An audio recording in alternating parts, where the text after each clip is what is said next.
Emas boleh dijadikan sebagai simpanan. Emas juga boleh dijadikan sebagai pelaburan. Tapi, bagi sesiapa yang belum cukup simpanan kecemasan berjumlah 3 ke 6 bulan pendapatan, lebih baik jadikan emas sebagai simpanan sahaja terlebih dahulu. Bila simpanan tunai dekat bank dan simpanan emas dah cukup 6 bulan pendapatan, bahagian lebihan tu nanti barulah sesuai untuk dijadikan sebagai pelaburan, which is yang mana kita buy low, sell high. Bagi yang menabung emas untuk tujuan simpanan jangka panjang, anda digelarkan sebagai golongan penyimpan emas ataupun gold saver. Ini adalah golongan penyimpan emas tegar.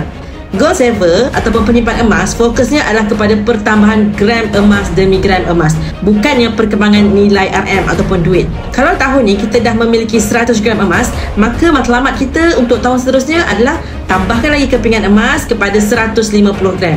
Penyimpan emas sepatutnya tak terganggu emosi dengan naik dan turun harga emas, kerana fokus sebenar mereka adalah menambah gram emas dari masa ke semasa. Harga emas naik, mereka gembira kerana nilai kekayaan mereka turut bertambah. Manakala bila harga emas turun, mereka lebih gembira sebab mereka berpeluang untuk tambah kepingan emas lebih banyak pada harga diskaun.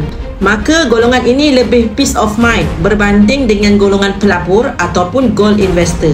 Jadi dah faham kan yang mana nak mulakan simpanan emas bersama Public Gold, yang mana kita menabung emas yang patuh syariah, beli emas dapat emas fizikal. Boleh klik link di bio Safia Sofian, saya bantu sebaiknya.